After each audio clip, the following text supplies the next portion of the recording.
أما بعد فأعوذ بالله من الشيطان الرجيم وَلَنَبْلُوَنَّكُمْ بِشَيْءٍ مِّنَ الْخَوْفِ وَالْجُوعِ وَنَقْصٍ مِّنَ الْأَمْوَالِ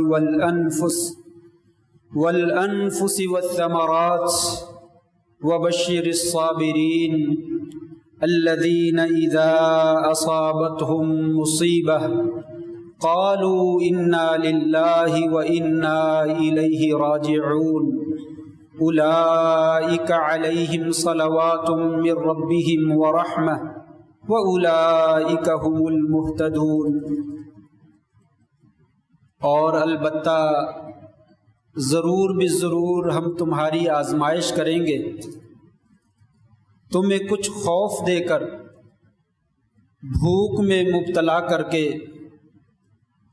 مالوں میں اور جانوں میں کمی پیدا کر کے، پھلوں کی کمی دے کر، اور آپ خوشخبری دے دیجئے صبر کرنے والوں کو۔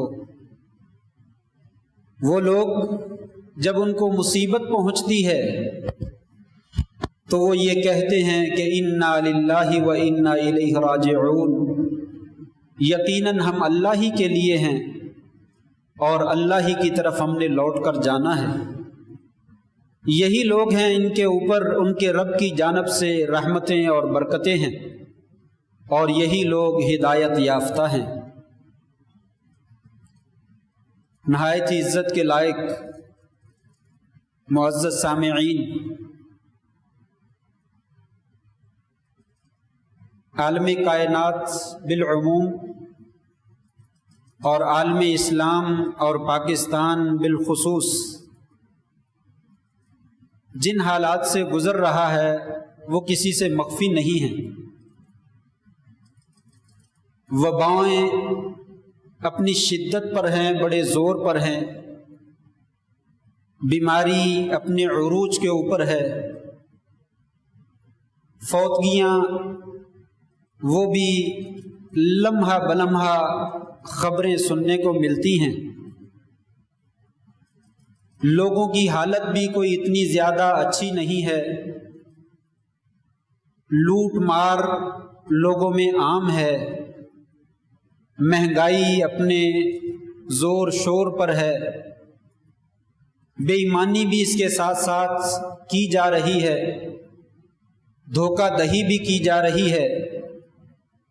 اسلام دشمن قوتیں اسلام کو دبانے کے لیے اپنی ایڑی چوٹی کا زور لگا رہی ہیں۔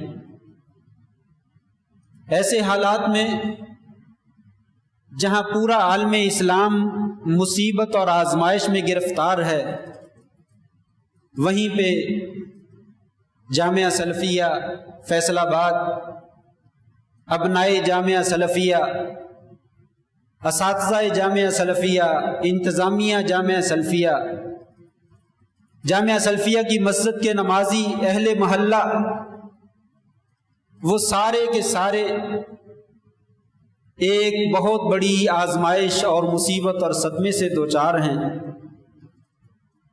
کہ ہماری ایک عہد ساز ہستی،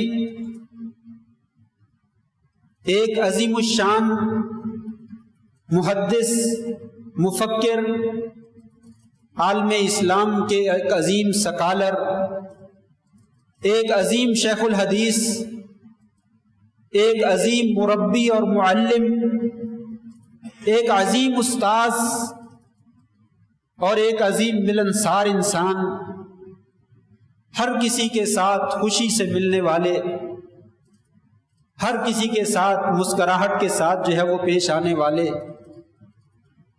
ہر آدمی کے دل کی دھڑکن، ایک عظیم کنٹرولر، ایک عظیم منتظم، آج ہم اس سے محروم ہو گئے ہیں۔ جامعہ سلفیہ اور ابنائے جامعہ یتیم ہو گئے ہیں۔ میں اس عظیم ہستی کو کن الفاظ کے ساتھ خراج تحسین پیش کروں؟ میرے پاس وہ الفاظ نہیں ہیں۔ اس صورتحال میں جس صدمے سے ہم دوچار ہیں، اس صدمے کے لیے کن کلمات کا انتخاب کروں؟ میں اس صدمے کا اظہار جو ہے وہ نہیں کر سکتا ہوں، بس یہی کہتا ہوں اللہ تبارک و تعالی میرے عظیم مربی اور مشفق اور استاذ، اللہ تبارک و تعالی ان کی قبر پہ کروڑوں برکتیں اور رحمتیں نازل فرمائے، انہیں اعلیٰ علیین میں جگہ نصیب فرمائے، اور انہیں نبیوں کا، ولیوں کا، صدیقوں کا، شہداء کا ساتھ نصیب فرمائے۔ یقیناً ہم کمی پوری نہیں کر سکتے، یقیناً ہم اس خلا کو مکمل نہیں کر سکتے، لیکن یہ صدمہ، یہ آزمائش، یہ مصیبت جس قدر بڑی ہے، اس مصیبت میں، اس پریشانی میں 3 باتیں ایسی ہیں جن سے ہم کچھ صبر حاصل کر سکتے ہیں، کچھ ہم اپنے صدمے کو ہلکا کر سکتے ہیں، کسی بوجھ کو ہلکا کر سکتے ہیں۔ بہت ساری باتیں ہیں لیکن وقت بہت تھوڑا سا ہے، اس لیے اس میں صرف 3 باتیں عرض کروں گا۔ پہلی بات تو یہ ہے، اللہ تبارک و تعالیٰ نے قرآن مجید میں کئی آیات کے اندر ذکر فرمایا، ان میں سے ایک آیت یہ ہے وَإِذَا جَاءَ أَجَلُهُمْ لَا يَسْتَأْخِرُونَ سَاعَةً وَلَا يَسْتَقْدِمُونَ، میرے رب کا جب فیصلہ آ جاتا ہے تو پھر اس سے ایک لمحہ بھی آگے پیچھے نہیں ہو سکتا ہے۔ اس نے ہر کام کا ایک وقت متعین کر دیا ہے، جب اس کام کا وہ وقت آ جاتا ہے تو اس سے ایک لمحہ بھی آگے پیچھے نہیں ہو سکتا۔ انسان سمجھتا ہے میں یوں کر لیتا تو شاید ایسے ہو جاتا، فلاں اس وقت میں آ جاتا تو وہ یہ کر دیتا، فلاں چیز اویلیبل ہوتی تو شاید ہم ایسا کر لیتے۔ کچھ نہیں ہو سکتا۔ جب وہ وقت آ گیا ہے، جو آپ مرضی کر لیں وہ وقت ٹل نہیں سکتا، وہ آگے پیچھے نہیں ہو سکتا۔ ایک لمبی دعا میں کہا گیا یا اللہ ماذن فی حکمک عدل فی قضاؤک، اللہ تیرا جو فیصلہ ہے وہ ہو کر رہنے والا ہے، اسے کوئی روکنے والا نہیں ہے۔ اور ہمیں صبر دینے کے لیے ہم یہ کہتے ہیں عدل فی قضاؤک، یا اللہ جو تو نے فیصلہ کیا ہے یہ ظلم کا فیصلہ نہیں ہے، یہ ناانصافی کا فیصلہ نہیں ہے، اللہ تو نے بالکل عدل کا فیصلہ فرمایا ہے۔ ظاہری طور پر ہمارے حالات کے لیے یہ بڑا نقصان دہ ہے، لیکن تیرے فیصلے وہ ہمارے تیرے اعتبار سے سارے کے سارے مفید ہی مفید، انصاف اور عدل سے بھرے پڑے ہیں۔ یا اللہ وہ فیصلہ سراپا عدل ہے، فعال لما یرید، تو جو ارادہ کرتا ہے وہ کر گزرتا ہے، اسے کوئی روکنے والا نہیں۔ یہ آیات ہمیں بتلاتی ہیں کہ یہ دنیا کا نظام شروع سے چلا آ رہا ہے، جب کبھی بھی کوئی بڑا یا چھوٹا اللہ تعالیٰ فیصلہ فرما دیتے ہیں وہ معاملہ پھر رکتا نہیں ہے، وہ پورا ہو جاتا ہے، اسے دنیا کی کوئی طاقت جو ہے وہ روک نہیں سکتی۔ یہ میری پہلی وہ بات ہے جو میرے دل کو اور آپ کے دل کو ڈھارس بندھاتی ہے کہ کوئی بات نہیں، یہ اللہ کا فیصلہ ہے، اس کے فیصلے کے اوپر رضامندی کا اظہار کرنا اسی میں ہماری سعادت ہے، اس کو قبول کر لینا چاہیے، انشراح صدر سے اسے تسلیم کر لینا چاہیے۔ دوسری بات، نبی کریم صلی اللہ علیہ وسلم کی زندگی، لقد کان لکم فی رسول اللہ اسوۃ حسنہ، لوگوں تمہارے لیے نبی کریم کی زندگی میں بہترین نمونہ ہے۔ کس چیز میں؟ مصیبتوں میں، آزمائشوں میں، پریشانیوں میں، صدموں میں۔ اس لیے کہ میرے پیارے حبیب حضرت محمد الرسول اللہ صلی اللہ علیہ وسلم کی زندگی ساری کی ساری مصیبتوں میں گزری، ساری مصیبتوں میں گزری۔ ذرا غور کیجئے، جس دن آپ کے سر مبارک کے اوپر ختم نبوت کا تاج رکھا گیا، آپ کو سید الاولین والآخرین بنا دیا گیا، ساری کائنات کے لیے نبی اور رسول بنا کر بھیج دیا گیا، جبریل امین پہلی وحی لے کر آپ کے پاس آئے، کس قدر بڑا اعزاز ہوگا، کس قدر خوبی ہوگی، کس قدر شان ہوگی۔ لیکن آپ جانتے ہیں اس عظیم الشان تاج کو سر پہ رکھنے کے بعد آپ صلی اللہ علیہ وسلم سے کہا گیا یا ایھا المدثر یا ایھا المزمل، کھڑے ہو جائیے، ذرا تبلیغ کیجیے۔ تبلیغ کی کوہ صفا پر، اور اپنے اور بیگانے سارے کے سارے دشمن بن گئے۔ کسی نے تاج پوشی اس کی عزت کا، اس کی عزت افزائی کا، اس کی حوصلہ افزائی کا کوئی اظہار نہیں کیا، بلکہ کیا کہا گیا؟ نعوذ باللہ من ذالک تبا لک یا محمد صلی اللہ علیہ وسلم، اے نبی کریم صلی اللہ علیہ وسلم آپ تباہ ہو جائیں، آپ ہلاک ہو جائیں۔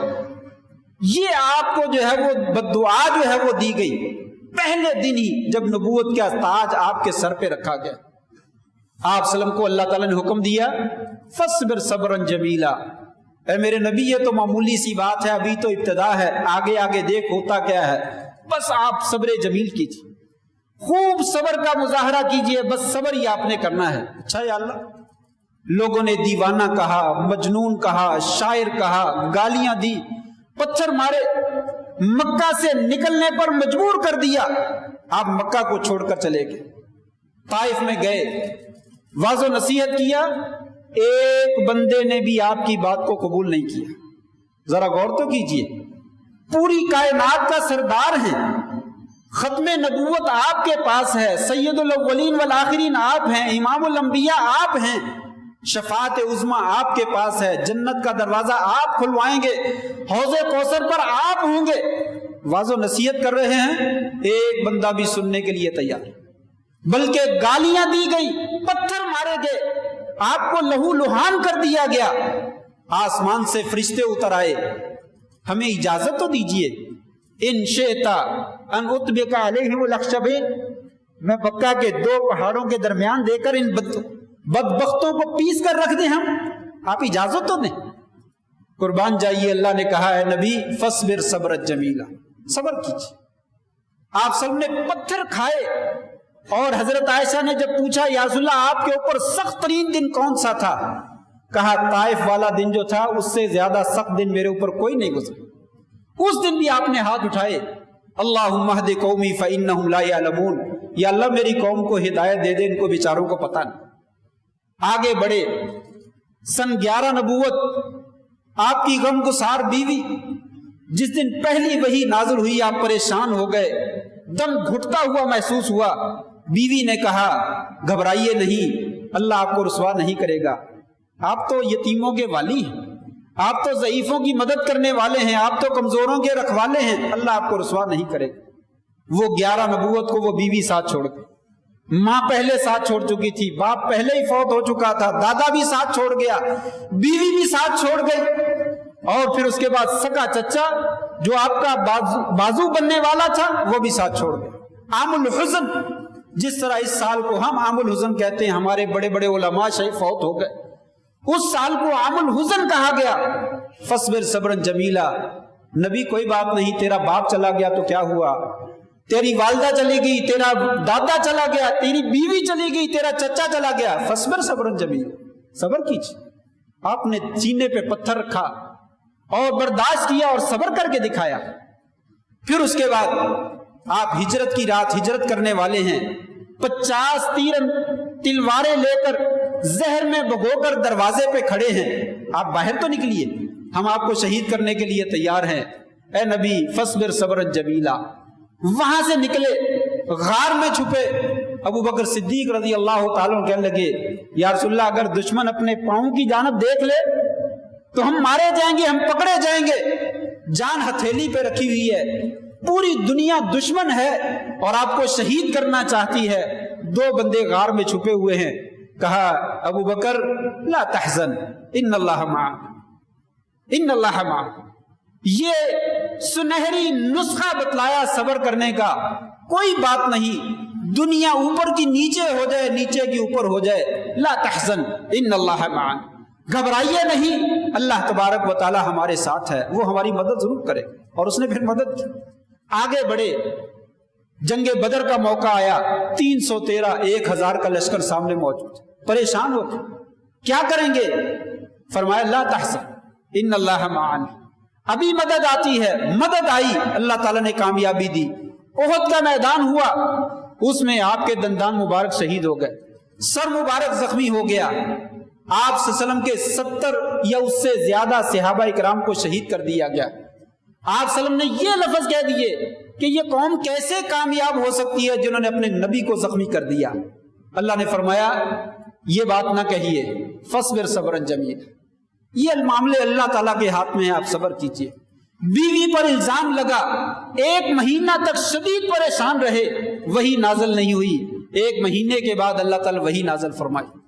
وقت بہت تھوڑا ہے، بات بڑی لمبی ہے، آخری بات ذکر کرتا ہوں۔ زندگی کے آخری ایام میں آپ کس کیفیت سے دوچار ہیں؟ بار بار ہاتھ بھگوتے ہیں، کپڑا بھگوتے ہیں، اپنے چہرے پہ ڈالتے ہیں، کپڑا منہ پہ لیتے ہیں، پھر پیچھے اتارتے ہیں۔ فاطمہ رضی اللہ تعالیٰ عنہ فرماتی ہیں، ابا جان واہ کربا ابا، ابا اتنی شدید مصیبت، اتنی شدید تکلیف آپ کو؟ قربان جائیے، آپ نے الفاظ فرمائے، لا کربا لا کربا ابی کے بعد الیوم، فاطمہ گھبراؤ نہیں، آج آخری پریشانی، آج کے بعد کوئی پریشانی نہیں آئے گی تیرے باپ پہ۔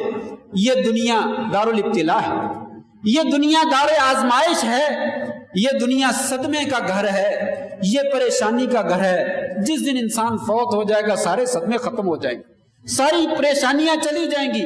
بھائیو، یہ بات ہمیں جو ہے وہ ہمارے صبر کو مضبوط کرتی ہے۔ آپ صلی اللہ علیہ وسلم کی سیرت پر عمل کر کے، پڑھ کر، سن کر اس سے دل کو ڈھارس بندھانی چاہیے۔ یہ دنیا کا نظام ہے، یہ دنیا ایسے ہی چلتی ہے۔ اللہ تبارک و تعالی ہمیں پیارے پیغمبر علیہ السلام کی سیرت پر عمل کرنے کی جو ہے وہ توفیق عطا فرمائے، ہمیں ہماری پریشانیوں میں اللہ تعالی ہمیں صبر عطا فرمائے، اور اللہ تعالی ہمارے بزرگوں کو اپنی جوار رحمت میں جگہ عطا فرمائے۔ وآخر دعوانا ان الحمد للہ رب العالمین۔